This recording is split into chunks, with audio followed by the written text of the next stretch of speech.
Look, you already listen every week. You might as well dress like you have great taste too. The Hook and Bridge merch store is officially live.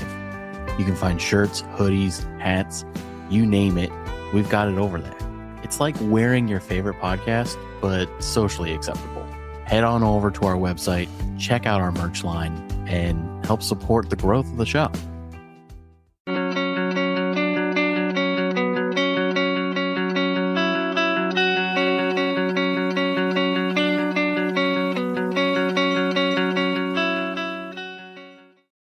Hello, everyone. Welcome back to the Dark Side of Music. Danny, how are you, sir?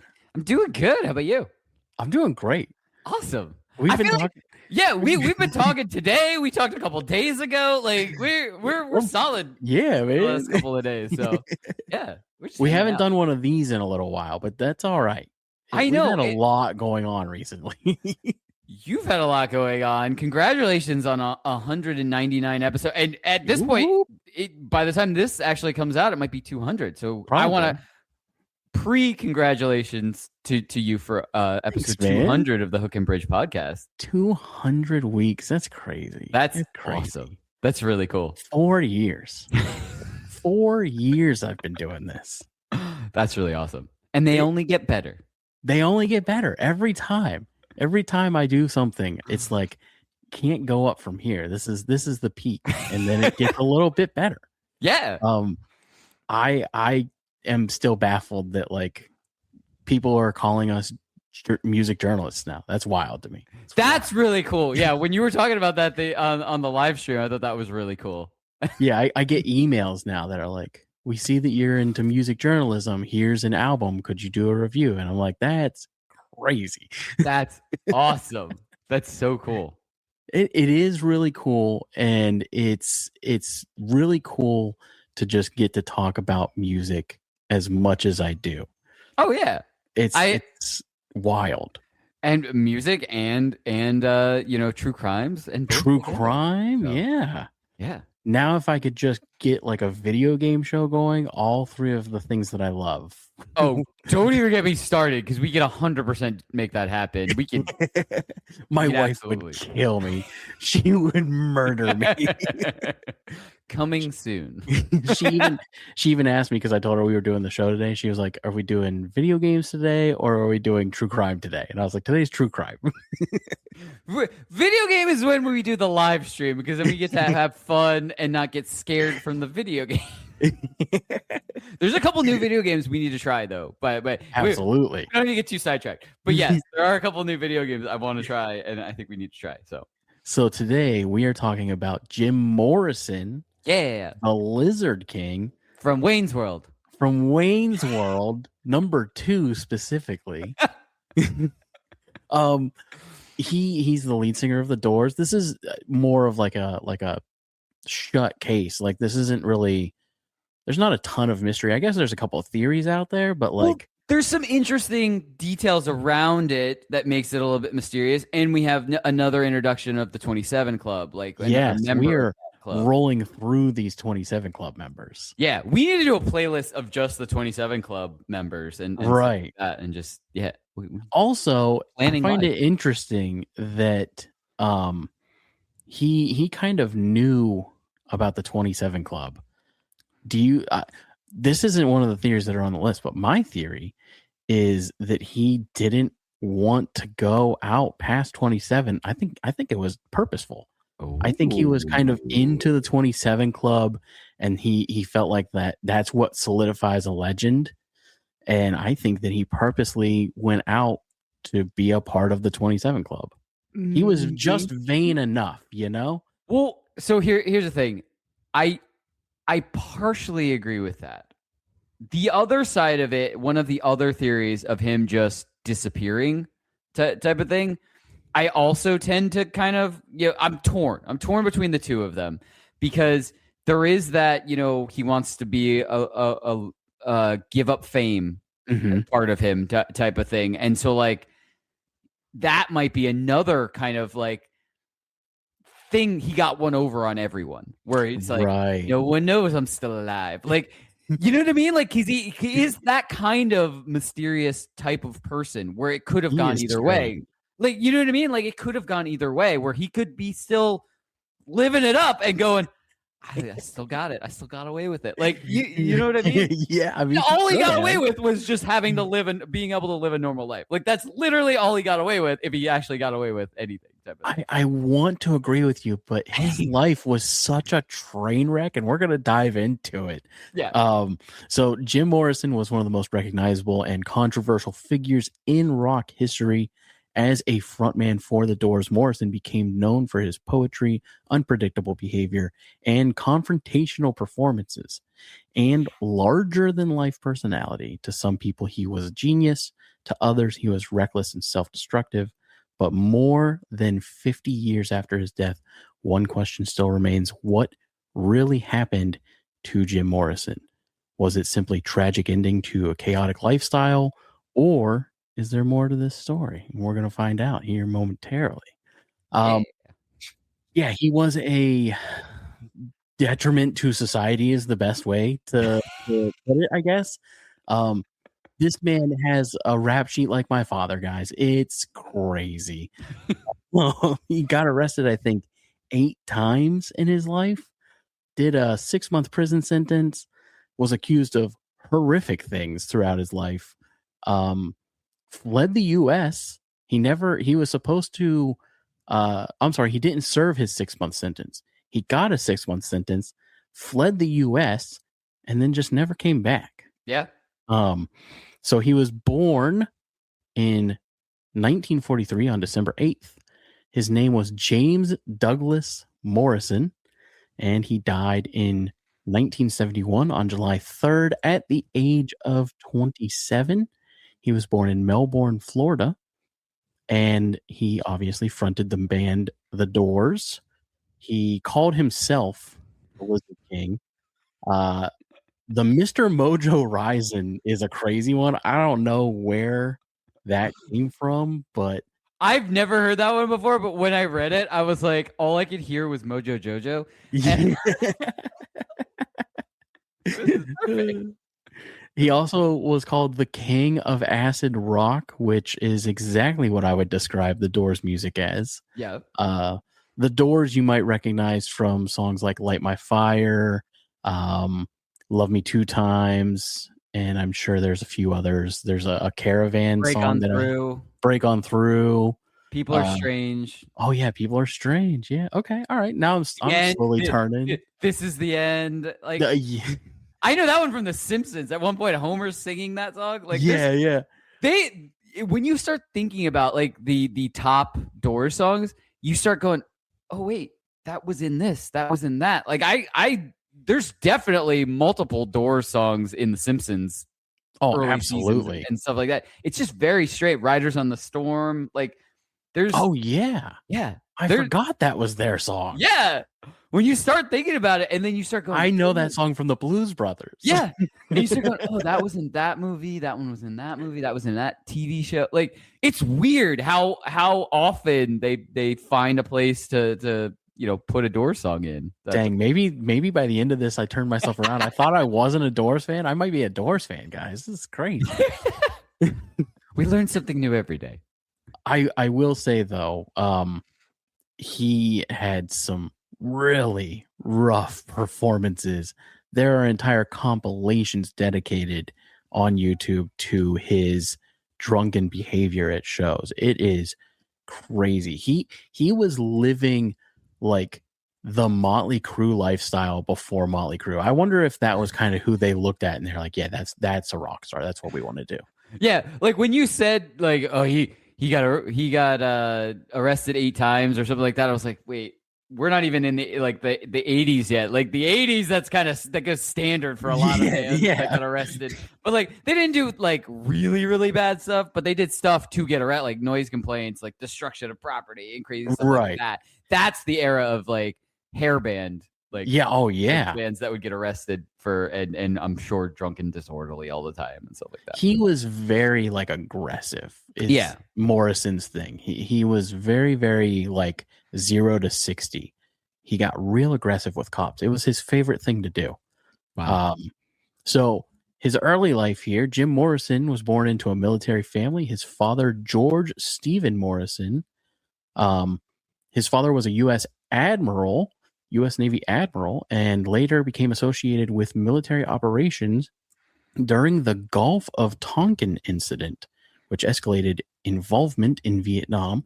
Jim reportedly had a strained relationship with his family. That's not just reportedly; he absolutely did. Yeah. Later in life, he even told people his parents were dead, despite them still being alive. So, yeah, he absolutely, that's on record many times of him talking about his trauma as a child. I believe there's a video of him talking about his father being a little physically abusive with him and his mother. Again, though, it was like the what was it, the 50s he was born, the 40s? Yeah. So that was very common during the time, not justifying it, but like that's a very common thing during the time. He also talks about dream that he had where he first knew fear in regards to a dream about Native Americans, and he got really obsessed with that concept in his teen years. And his mother kind of discredited that fear, which drove him towards a resentment towards her at a young age. So the formation of the Doors in 1965, Morrison met Ray Manzarek on Venice Beach, California. Morrison reportedly sang lyrics from his poems. Ray later claimed he immediately knew they had something special. The Doors formed shortly after with members Jim Morrison, Ray Manzarek, I think it's Manzarek, Robbie Krieger, huge name in the industry, and John Dinsmore. Robbie and Jim are the only two that I recognize from the band. Oh, same. One thing I did want to say, you know what's really crazy is, so this is 1965. 1965 when Ray and Morrison meet. Yes. So we're not saying 1965 and they're already the Doors type of thing. And Morrison dies in 71. Yeah, it's crazy. To think at how short amount of time they go from they're not even in a band, no music, period, to they are the Doors that are still, thought of as a major band today, type of thing, is insane. Like in less than a decade. Right. Less than a decade. Like we were kind of getting into this, and I hate to keep referencing a live stream that is not here right now. But we were talking about this on your 199th episode. Yeah. Live stream episode. Just at how weird when you actually see the certain dates of things, because you think of things happening, either earlier or later than when they actually happened in history. But this is even more unique of, I did not think the duration of time from the establishment of the Doors to the death of Jim Morrison. Like I would have told, if I had a guess, I would have said at least 10 years. Like, oh yeah, for them to have that big of an impact as a band type of thing, I would have thought at least 10 years. Type of thing. Not only that, they put out I think 6 albums. That's insane. And we're not an album a year. Yeah, we're not talking about technology that we used to record now, where you can kind of just be over, it'd be really rough, but you could write a song and mix and master it in maybe 36 hours type of thing. We're talking physical recordings on tape and reel to reel and all that kind of stuff. And recording, writing, touring. Yeah. I mean, that is an insane schedule. Yeah. They just didn't stop for 6 years straight. That's wild. Basically. I mean, yeah, man, that's crazy, dude. Yeah. 6 albums in 6 years is nuts. In the 60s, because even writing had to take a couple months at least. Unless the only thing you can think is maybe they wrote so many, they're so prolific, right? They just had enough for multiple albums at a time. So it's maybe you think of it as maybe they wrote 25 songs all at once type of thing, and then they just chop that up into 2.5 albums, and then it's like, okay, now we just have to write another 2.5 albums, and then boom, that's all. Whoever signed the Doors is the true like hero, though. Like that guy should have been studied, like to understand that they were going to be as big as they were. Yeah. Ooh, that's like somebody that knows the stock market in and out. That's somebody that you want to be in contact with. You're like, man. I mean, yeah. Because I mean, these songs, "Light My Fire," "Break On Through," "Riders on the Storm," "People Are Strange," "The End," "Roadhouse Blues," that's a wild hit list. Like that's crazy for the time period. That's the thing, is you're right. That time period is nuts, man. Yeah. Because like I think of a band like Def Leppard, for example. Everyone forgets how great Def Leppard is. You think that you know like one song, and then you look and you're like, oh shit, I know 15 Def Leppard songs. But that's a 30, 40-year career. Right. Exactly. Exactly. This guy was pumping out a hit a year. That's wild. That's Beatles records. Yeah. I mean, yeah, the Beatles are just as crazy, if not crazier, with the amount of, how prolific they were over the course of their career. But their career was longer than this. So still. Also, I mean, easy to be prolific when your album is 35 songs and you're one of 5 bands playing on the radio. Just saying. Right. Guaranteed to have some sort of hit. We only have 7 acts to choose, and you've got 30% of the market. So. Morrison's stage presence was unlike most performers of the time, as he was unpredictable, aggressive, intense, and sometimes intoxicated is a stretch. Always intoxicated is how I would have put that. The man stayed high. He was either on drugs or alcohol every performance. It's crazy what he was able to do. Yeah, man, he is. It's hard to look at someone's life through such a microscope, knowing like people like Kurt Cobain that we've talked about and others. Like, he just was so destructive so fast. Yeah. Like, man, he really just destroyed his life and the people around him with almost no remorse at the end, realistically, if there was an end. So the controversies, Jim Morrison regularly generated controversy. Absolutely true. Public intoxication, disorderly conduct, provoking audiences, missing performances, arriving intoxicated. Yes, there are several times where police officers have been reprimanded at his shows. He would go on these tirades, reprimanding police officers for trying to stop him from performing the way that he was. He would get stopped prior to shows. Sometimes they would take like interludes, and he would get stopped in the middle of shows because he would go backstage and try and rough up people behind the stage and stuff. So he was just really constantly on this path of aggression and destruction. Wow. The Miami incident, which is what we're going to dive into here in a minute, I would say was the peak moment for him that kind of solidified that like this is the end of the Doors. Even if he hadn't been found, allegedly found dead, that Miami moment, I would argue, was like the end of the Doors regardless. I think the rest of the band kind of solidified and said, hey, like, we're done with whatever this is. We're going to move on. Your thoughts so far, Danny? Well, this is crazy. So, like, I mean, I know we're about to go into the Miami incident, but I did not know this previous to this. I just, like I said, both of us, not the biggest Doors fans. I mean, we do, there are definitely songs that both of us are like, we know that from that. That's in that type of thing. I did not know this. I just, in my head, in my history, it's like, oh, the Doors ended because Jim Morrison died. Like, I didn't know, like, you know what I mean? Like you're saying, like, this was kind of like the big kind of turning point of things. And this is, 2 years before he died, Right. type of thing. Right. And I had never, before this, I had never really heard of that. I didn't really even know about that incident itself.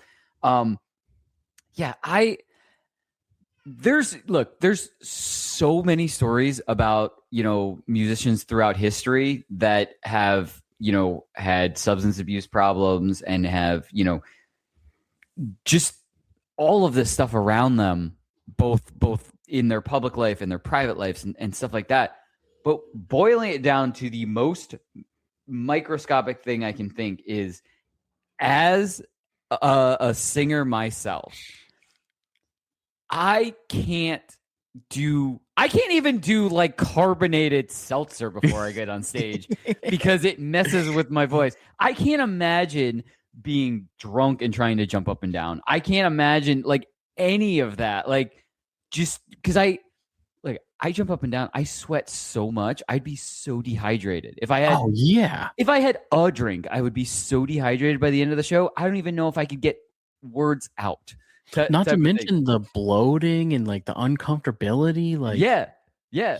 So like, I just, and like I said, definitely not the in the grand scope of the craziness and the controversies around Jim Morrison and stuff like that, but just generalizing, and the most microscopic part of that, just the musician in me, I'm like, I couldn't do it. I wouldn't be able to function, to do what I'm there to do.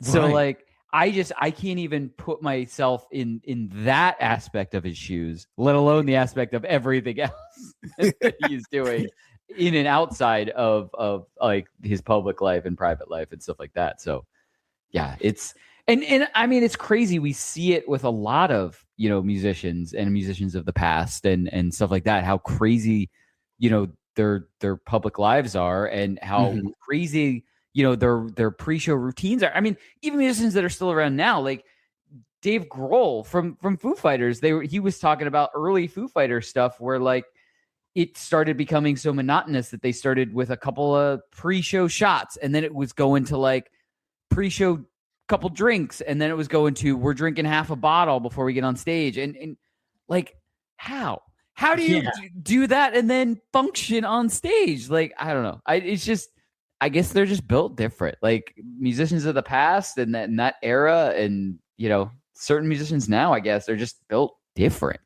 Like, do you find that kind of that lifestyle for a musician is slowly dissipating because of everything being so documented?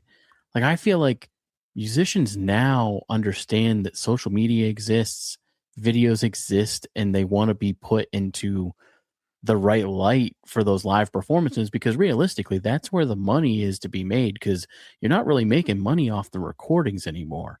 A couple of cents here and there, but yeah, I really think it's kind of just made a bigger division in people that like shy away from kind of and look, I have no problem in having some celebratory drinks or anything like that. So this isn't that. I'm not saying that.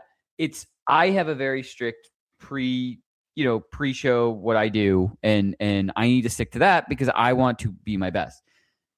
I think it's now there's a very big divide, and there are people like you said, being way more aware and wanting to, make sure that their public image is, I want to do what's best for the show. I want to do what's best for the fans that are paying good money to be here and stuff like that.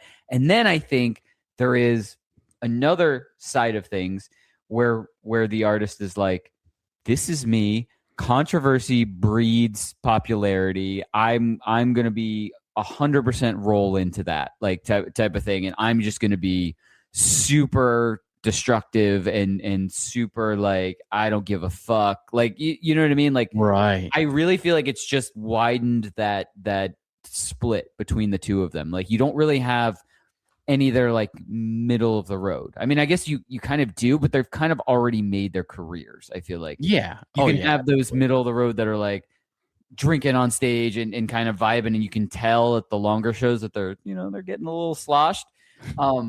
Type of thing, but they've already established, like they're already really big. I don't think you're going to find like a band my size, or even a medium-sized band, or maybe even like, a pop punk band that's been, I don't think you're going to see Newfound Glory on stage, Right. who's arguably one of the bigger pop punk. Simple Plan, Newfound Glory, like that era, they've already been hugely popular. Now they're even more so. Like, they're a very common name. Even if you don't like pop punk, you kind of know them, type of thing. I don't think you're going to see them get sloshed on stage, type of thing. I would say that this incident that we're about to talk about would have been career ending if videotaped today. Like if a Simple Plan came out to this happening, dude, Pierre's life would be over the next day. Like, there's no coming back from this one. Right. This is crazy. But at the same, so here's the other thing. There are no videos or photos, and I get it. We're not in the same era. We're in an era where everything is documented, just like you said. Everyone has one of the best cameras and video recorders in their pocket at any given moment, all the time, every single person. Yeah. So I get it. There's a lot more things documented, both positively and negatively, forever. But in 1969, there are still, tape recorders. There are still camera, and you're telling me there was nothing from this.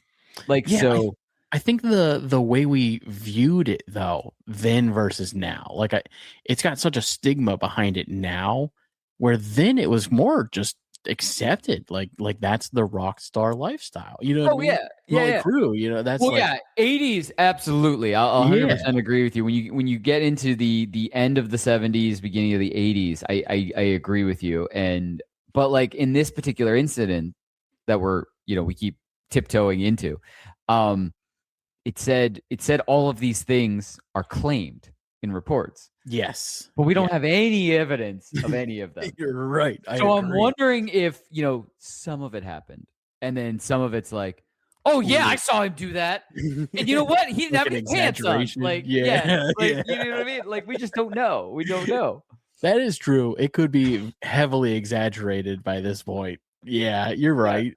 I'm not saying he was hanging out drinking tea and everything was completely fine, type of thing. So don't get that. I'm definitely not defending. I'm just saying it's right. Weird. It's weird that we have literally nothing to back up the reported claims from this particular incident, and it was supposed to be so bad that it was almost a nail in the coffin of an ending type of thing. So the Miami incident happened March 1st, 1969.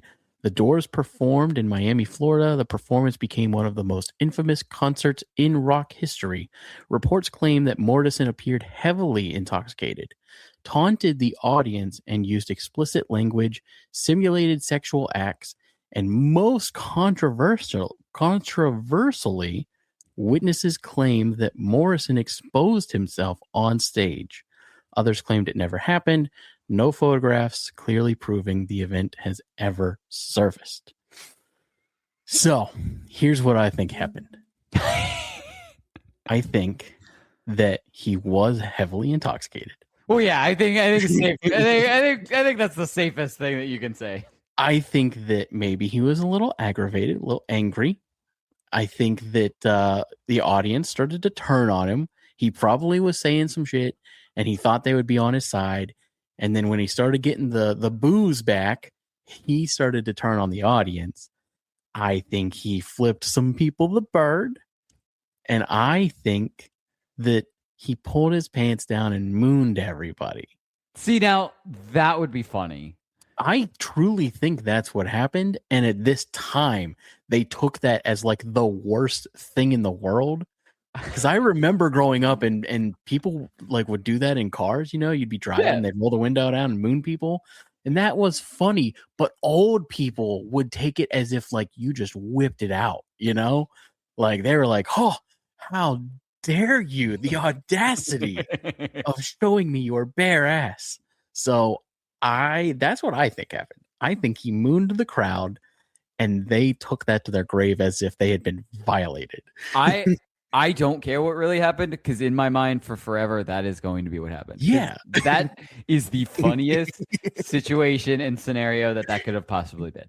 So. And then I think that he was too drunk to get his pants back up, and then he just kind of waddled like a penguin and then fell over. That's what I think. I just look, there's a lot of reasons to not like AI and what AI does. But if someone could use AI to recreate this, I think it would be a hit. Like, that's all I'm saying. Agreed. Agreed. Also, how many people are going to be like, that's exactly what happened. I was there. If you were there in 1969 and can come on the show and do eyewitness testimony. If you have the ability to access podcasts and use a computer, also they have grandchildren impressive. and great grandchildren. I showed my grandpa podcast. Also, not to bounce back to a live stream that happened yesterday, but Jim Morrison and Helen Keller lived in the same time period.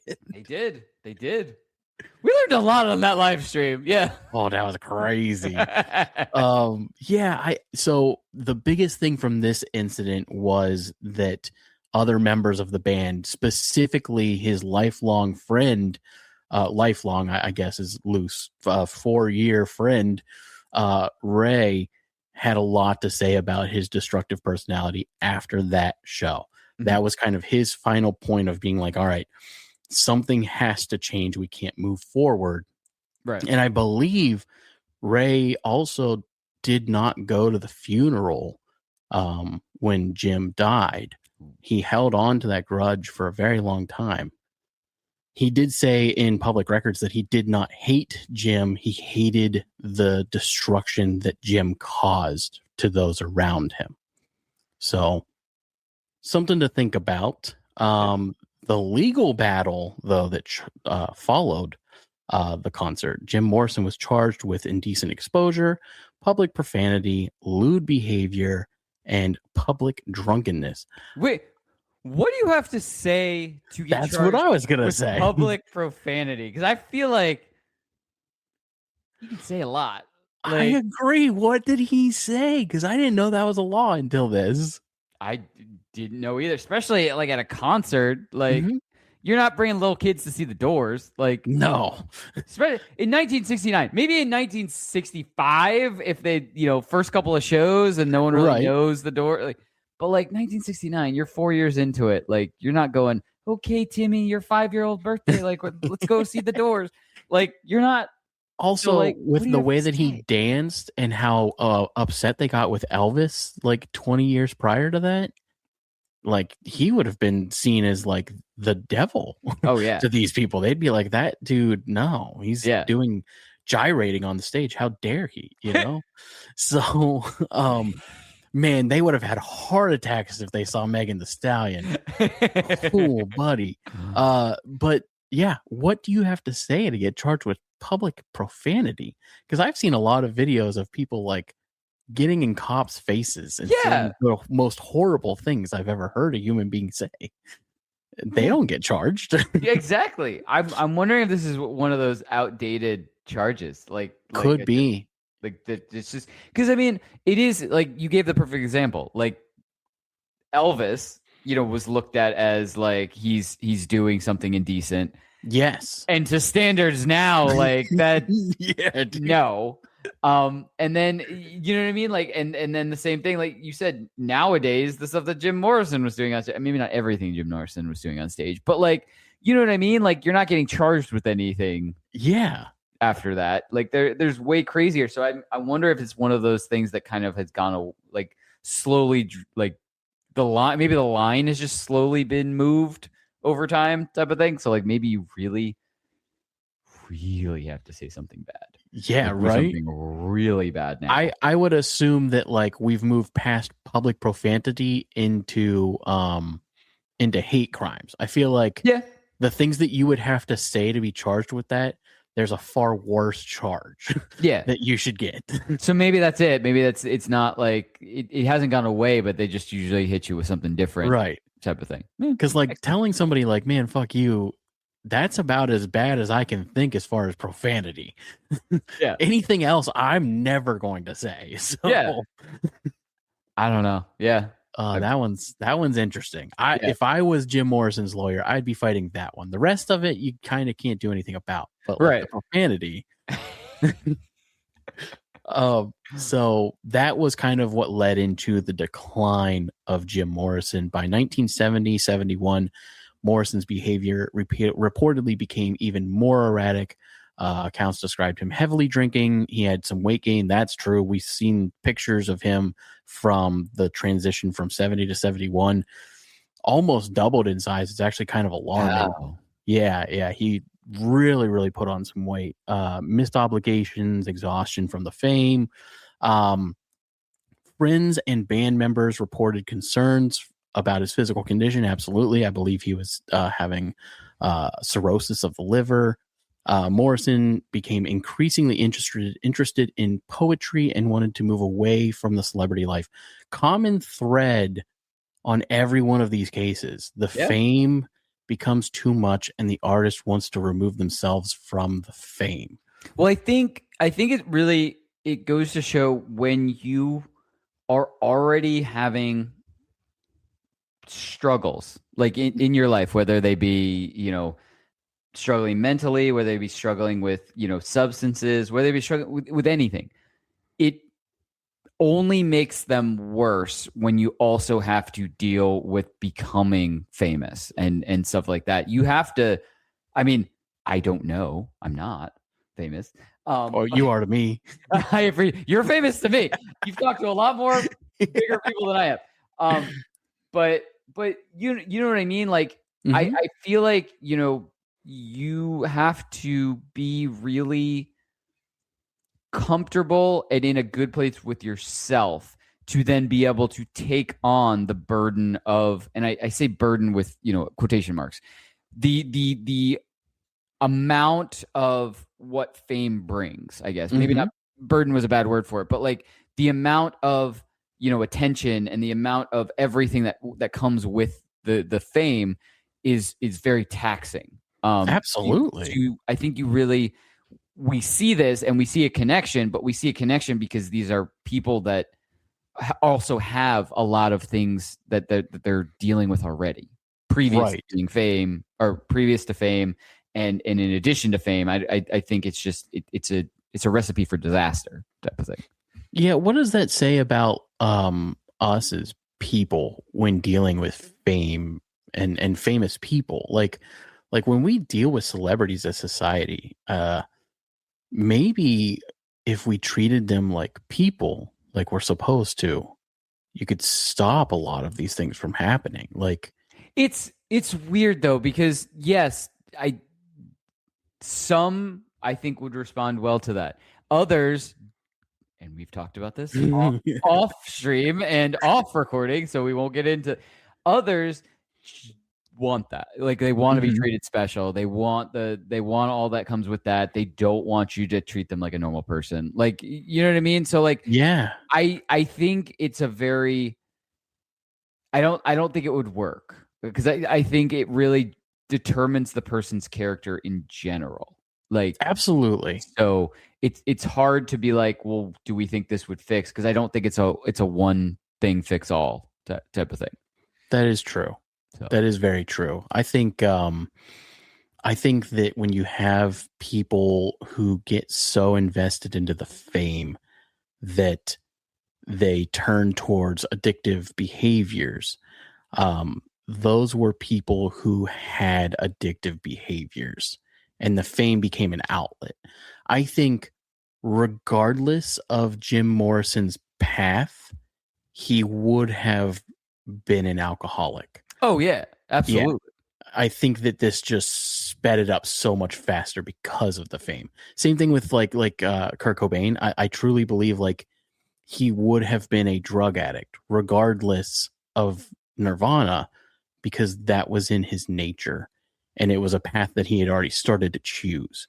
So it is one of those things, man, where like when you have an addict and you give them the excuse that they need to use, you're inevitably feeding the habit, even if it's unintentional. And an addict will always find that excuse. They will build that excuse around their life. So, but at the same time, you get incredible art from it. It is this really horrible fact, but like the hurt are usually the most artistic. Yeah. So, he did end up moving to Paris though with a girlfriend who he was very, very close with, Pamela Corson, in 1971. He left another woman in the U.S. I forget her name at the moment, but he did leave a woman in the U.S. to move with Pamela. And I don't believe it goes into it here. Yeah. He also was briefly married, which is not something that it covers in here. But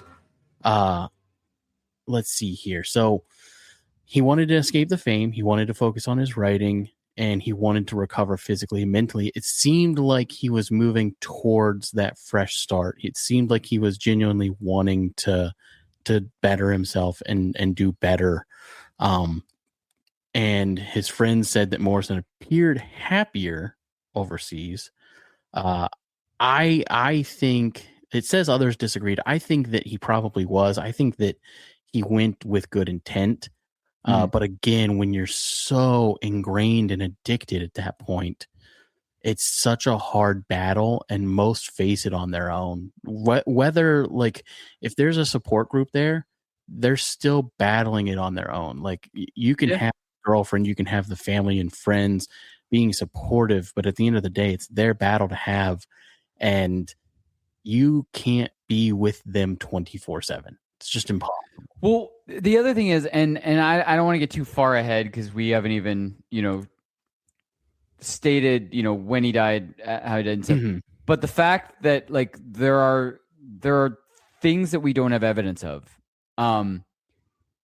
So just, even if he was kind of moving to, be a better, be, healthier, be cleaner, stuff in general, there are two sides even to that. Is think about how much damage all of, just the 5-6 years of the Doors, 5 years of the Doors, that did on his body. So it was a time bomb at that point. Like, you know what I mean? Like you can't fully recover. Even if you go clean and sober, you're still, you've done so much unrepairable damage. And the other thing is, with a lot of people that are addicted to something, there is always a period of relapse. And the problem with a relapse is they go and they try to take, what they were taking, their body can't take it, and they're gone instantly, that type of thing. So I don't want to jump too far ahead. It was just I thought I didn't want to lose that thought. Like, we don't really know 100%, if he was moving in a positive direction and it just time finally caught up with him, like type of thing, because he had been doing this so much damage for so long.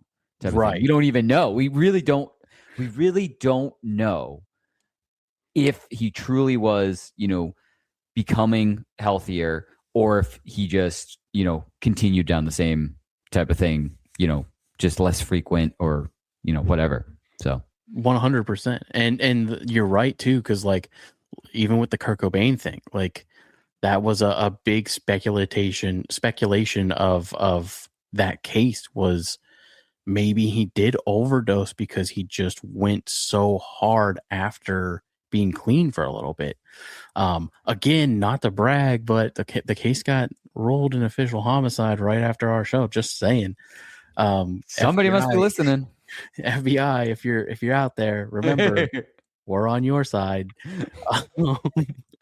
I just want somebody with that makes a YouTube handle that says like @not the FBI. Just comment and be like, we're not listening. Also, since I know you are listening, remember I plan on getting my car inspected. I've just been busy. Don't pull me over, please. Oh, you're 100% being pulled over next week now. That's happening. So he did die July 3rd, 1971, at the age of 27. The official cause was listed as heart failure. The story is that Pamela, his longtime girlfriend of 2 years, claimed Morrison had gone to sleep after feeling ill and was later found dead in a bathtub. That in itself is suspicious. Yeah, that's such a weird sentence to say. Like, you couldn't just be like, yeah, he wasn't feeling good, so he went to take a bath and I found him dead in a bath. Right. No, she specifically said he went to sleep after feeling ill and then they found him in a bathtub. Mm-hmm. Which is absolutely very suspicious. Yeah. And again, they just the police, nothing against the police, but at this time they write that down. They're like, well, checks out. We did find him in the bathtub. Like, what are we doing?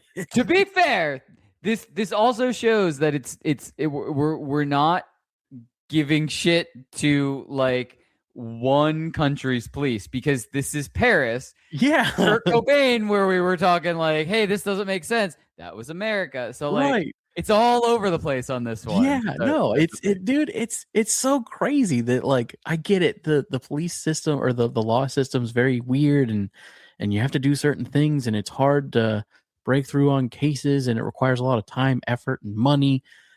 And sometimes it's much easier to just, oh, well, case closed, you know. But like, if somebody told me, yeah, he went to bed and I found him in the tub this morning, I'd be like, cool. How did he end up in the tub, yeah, ma'am? that'd literally be the first question. I don't know how he ended up in the tub. Well, I mean, you're in the same place as him. Right. You didn't hear him get up. You didn't feel him get out of the bed. He definitely just like ran bathwater. You just like slept through everything. Do you sleep like a rock? Like, where was the bathtub located? Was it located like close to the bedroom? Yeah, there's just really a lot of questions about him ending up in a bathtub. Yeah. And like, there was no body. So, or let me rephrase. There wasn't a body at the funeral. Well, supposedly they've done an autopsy. Supposedly they, no, there was a body. There was no autopsy.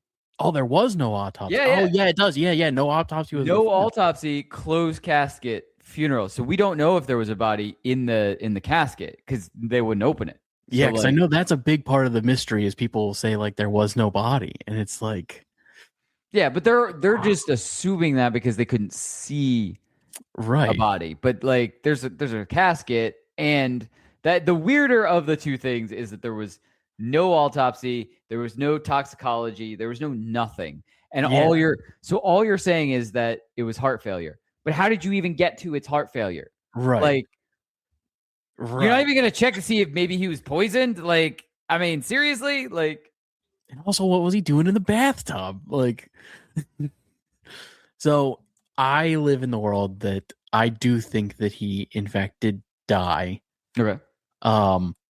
I think that he may have started to have that relapse feeling. And I think that from my very limited knowledge of drugs, cocaine can cause heart failure. And maybe he got in the tub because he was like going through like sweats from mixing cocaine and alcohol. Because he did like to mix drugs and alcohol. So maybe just too much cocaine mixed with the alcohol, kind of got into a sleepy mood, got in the tub, kind of relaxed, and then the cocaine kicked in and boom, heart failure. Could be. That happens often. So that's plausible. I do think that he died. I also think that he was just in horrible shape from years of abuse. Oh yeah, and that's what I said. Like, yeah, I agree that I think, it's better than, the more realistic is that he did die. Like Mhm. I'm not saying that he's out there somewhere as an old man. He tricked everybody. I'm just saying I'll give a 5%. I'll give Oh you yeah, 5% to that. my Um, hopefulness is there. That'd be pretty cool. it's like the end. It's like the end of the Batman trilogy where Yeah, where they nod at the yeah, table. he just nods to Alfred somewhere. But I'm saying there's like a 1 to 5% chance of that. Well, it's like that Richie Edwards case that we had. You know, he could be on an island somewhere. If he Yeah, is, comment. Let us yeah. know. We're just gonna get people to make fake YouTube things for screen names that says not Richie or not FBI. I'm so gullible. I'll believe all of it. I'll immediately, dude. I would message you so quick and be like, dude, you won't believe this. I'm just hoping for that now. At this point, I just think it would be hilarious, and we'll do a follow up. But yeah, I tend to agree with you. I just think the toll that everything. I mean, even if we take the crazy thing, even if we take all the drug use out, just alcohol, and the fact that we have already said this, the amount of stuff that they did in 5 years, Yes, 4 years, really, 4 years is really from 1965 to 1969, 4 like real years. The amount of stuff that they did in that, the amount that they played, the amount that they did stuff, recorded, did all this. If you factor that and drinking, I think would put anyone down. yeah, 100%. To the point where like a person in good shape, in good health, would probably have to take time off and really, really recover to get better. But then on top of those two things, you put in all of the drug use and the other just craziness of his life in general. I think, yeah, I tend to, agree that, he did pass away. We just don't know exactly how. And that's kind of like the only weirdness is exactly like you said. How did he get in the tub? Or why was he in the tub? That type of thing. Or why did she say he went to sleep and then I found him in the tub? Like, right. Just say he wasn't feeling good. I went to lie down and he got up and went into the tub. And then I woke up in the morning and he was dead in the tub. Like, yeah, it's just her choice in language on that sentence is just weird. Like, more than likely, that's exactly what happened. He wasn't feeling well. They were probably in the living room. They were probably arguing over something. She was like, well, I'm going to bed. And then she woke up and he was dead. Like, it's probably that simple. Yeah. And also take the drugs and the alcohol out of it. 4 years going that strong. We already know that the stress of writing and performing and everything is there. Stress does a lot to your nervous system and especially to your heart. So like he had to be under huge amounts of stress, man. Like, yeah. Mix that with the alcohol and possible drug use. It was a disaster, a ticking time bomb, like you said. The only thing, and like I said, the only things that are weird, because it's not like, there's a gunshot somewhere or he, fell off a roof or something crazy. I get that. That would be very reason for, like suspicion or foul play or something like that. But at the same time, if somebody is, heavy with alcohol and supposedly heavy with drugs, why wouldn't you then do like at least a toxicology screen? Absolutely. Just to be like, okay, we know, his heart failed, but like, here's why it failed. Like, just, I don't understand. Like, did somebody say don't do it? Or were they just like, nah, it's good enough? That is the part that is like very odd and confusing to me that I just don't understand. And that's kind of like some of the weird stuff. And I think that might bounce back to that money situation. They looked at his lifestyle, they knew what he did, and they might have just been like, you know what? Let's not put the wasted money towards this when we know it's going to come back this. You know what I mean?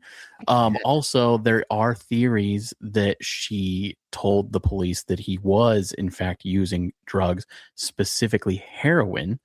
Now, granted, band members have said that he had done heroin before and hated it. So they disagreed with that statement. Hmm. The other part of it was that somebody came forward, I believe in 2014, saying that their husband killed Jim Morrison.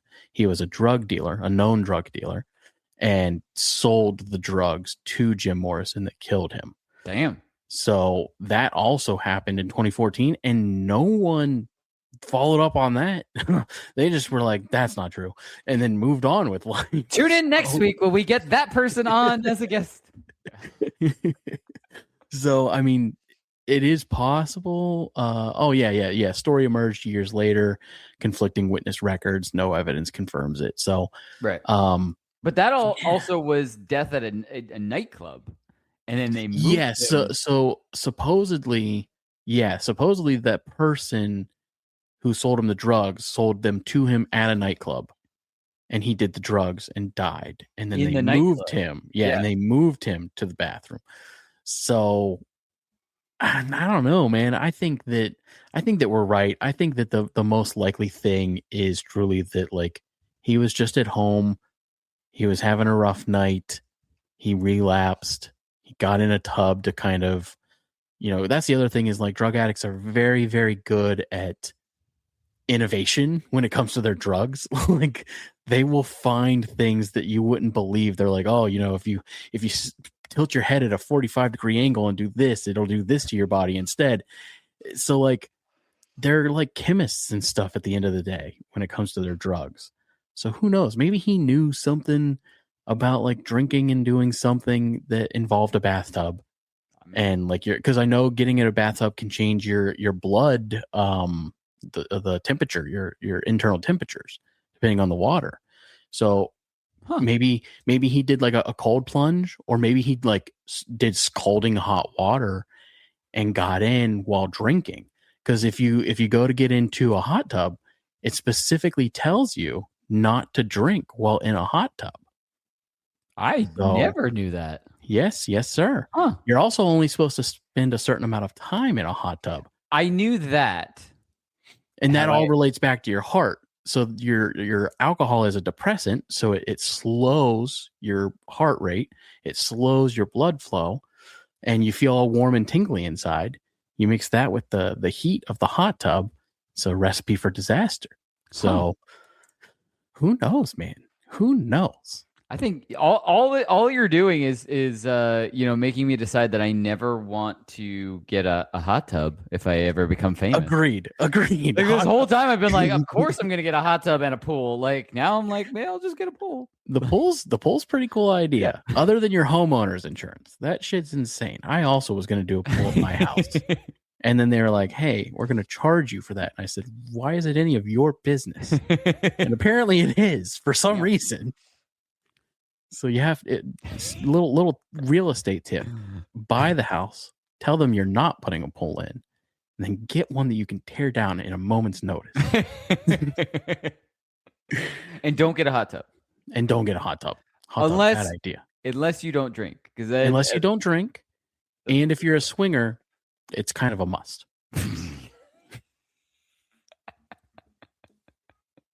You just have to make sure somebody else has a hot tub. It's fine. Yes, that's the other part. Here's another great financial fact for you. I know this isn't a financial show, but anything that you want in life, don't get it. Find a friend that has it. I wanted a boat. I don't have a boat, but I have a friend that has a boat. There you go. So yeah, that's my little financial advice. Find friends that have the things that you like. Oh man. All right. So obviously we did say it is part of the 27 Club. Not going to go into these names yet because we're going to probably dive into some of those in the future, but we have already talked about Kurt Cobain. We also talked about Robert Johnson, and here we are talking about Jim Morrison, and there's so many more to come. It's crazy, which is why I also think that maybe he did it on purpose. He was just vain enough to kind of be obsessed with the idea of mortality and these legends dying around him at the age of 27. It was a very common occurrence for some reason during his life. There were like 4 members of the 27 Club as he was growing up. Yeah. So, and 2 that happened right before he died. So Yeah. I don't know, man. It's kind of weird. But the Doors were one of the most incredible bands of all time. They're literal rock legends, produced incredible hits. Like, it's inarguable. They had a great logo, great marketing. They were a cool looking band. Like, they kind of had it all, and they solidified themselves in rock history. So anyways, Danny, your thoughts? Yeah, look, I think we kind of both agree. I think the percentage that he kind of aimed to do it is about as low in my head as the percentage that he's still alive. Yes. I think it's like a yeah. 1 to 5% to get that timing right and everything. But am I saying it's absolutely impossible? No. If we combine both of those theories, it's 10%, and he did it on purpose but faked it. And he's on an island somewhere as an old man. Could have grandchildren. We don't know. Check the royalties. See where they're being funneled to. Follow exactly. Where's the Morrison estate? That's what we need to find out. Yep. But yeah, it kind of goes kind of what we were already saying. When you have a person that is kind of dealing with inner demons already, adding fame to that really just makes things worse, whether it accelerates the problem, whether it, shines a public light on the problem, no matter what, it really kind of makes a recipe for disaster. And I mean, it's not always where it's like, a death sentence type of thing. Like, maybe sometimes they burn out and, they end their public career and stuff like that. They have a reason, an incident that ends, fame for them in general and stuff like that. But in the case of Morrison, I think it really is, he had these demons already. It just made them worse with becoming famous and with, being larger than life and having this, prolific 4-year period where, like, it was insanity with we've already said this so many times, to produce that much and to, become a name that's still here now. Yeah. In really 4 years, because that's what we're looking at. 4 years is insane. Like, so I think that just made everything, really explode in the worst way possible. And I 100%. I think that's what really, and that's why I do agree that, the most likely thing, I think we both agree, the most likely thing is whether or not he took drugs that night or just had a couple drinks and it was just, the time was up type of thing. I just think it was a result of everything that led up to that time. I don't know. I can't sit here and go, I think he had a relapse and that's, what did it. I think no matter what, it was time. And I think it was just, everything that had happened up until that point. So that's what I think. Or the 27 Club is real. That's a whole darker theory on its own. I mean, we gotta we'll talk about it someday. We gotta get rid of all these crossroads. That's what we gotta start getting rid of all these. The 27 Club is going to be such a crazy episode. That is, I'll wear a foil hat for that one. We need to start hunting crossroads like Sam and Dean Winchester. Stop letting this happen. We don't need any more people in the 27 Club. Like, that's right. Make this not a thing anymore. Let's you find a friend that has that classic black car, and then me and you will start hitting the road. Oh man, I love that car, by the way. Not even to go down a supernatural route. Yeah. I love that car. I 100% have that. Cars and TV could be its own thing. There are yeah. so many great cars and TV. Oh yeah. Oh yeah. Danny, where can the people find you, sir? Find me, I mean, right here. I'm gonna sit here until the next episode starts. But also everywhere, just happy to be here. On all the social medias and on any of the streaming services that you want to consume music. Also, we've taken a little bit of a break, but that recap show, there's so many good TV shows, movies coming out this year that it'd be insane for us to not come back and start releasing stuff. I have already talked to you about potentially doing some guest episodes of that too. Yes, sir. Because there's so many things that we go down and like to talk about just offhand on that. And any gaming live streams that you and I would like to do together, we're always around. We Absolutely. Stuff. What about you? I mean, episode 200 for Hook and Bridge. 200, yeah, man. That's crazy. I guess by the time this is released, that will have already been released. But again, congratulations on that. But like, what's in store for obviously 200 is gonna be a big episode. But like, so we are officially after episode 200 rebranding from the Hook and Bridge podcast to the H&B Podcast Network, where everyone is going to have their own shows separate from just the Hook and Bridge podcast. We're going to have the Dark Side of Music as its own separate thing. We're going to have a cooking show as its own separate thing, video games, off the record as its own separate thing. And anybody that is interested in becoming a part of our network, we would love to bring over people who love music. All of our shows will have some sort of music tie-in. That's cool. The one thing. So if you're a fan of music, but you love all of those other YouTube, shows, Smosh, for example, is a great option. We're going to be doing a lot of that, but all music centric. Very cool. So, yeah. That's awesome. It's going to be awesome. Look forward to it. Yeah, that's awesome. Heck yeah, man. Big things coming everywhere. Big basically. Things. It's going to be great. All right. It's very, very warm in my studio. So I still don't have AC back here. I got to fix that. I don't. I'm just lucky. It is cool here today. So like it's perfect right here, right now. So, but yeah, no AC here. It's been great, everybody. We will see you on the next one. And bye, everybody. Hey, everybody. The Hook and Bridge podcast isn't just a show. We're a community. And our Patreon is where the real fans hang out and build that community. Over there, you can become part of the chat, hang out and talk to amazing musicians and other people involved in the industry. On top of that, we also have exclusive content, a lot of video game stuff over there, and some stuff that maybe we didn't want to say on the actual show. There's additional bonus episodes, extended interviews, and a chance to support what we're building here.